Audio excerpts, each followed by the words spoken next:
Hello all, happy to meet you here. In this video, we are going to see how to import a table from a website into a Excel.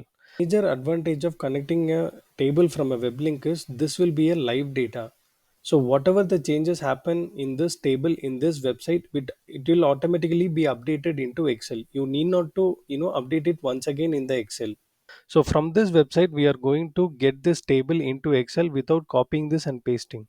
So what I'm going to do, I'm going to copy this web link and I'm going to Excel and I'm going to data from web. Click on this and paste the URL from where you need to import the table. Now just say OK. It will fetch all the tables present in that web link. Now let's investigate that. And this is the table I'm looking to import into Excel. So I got everything. Now I'm saying load. Yes.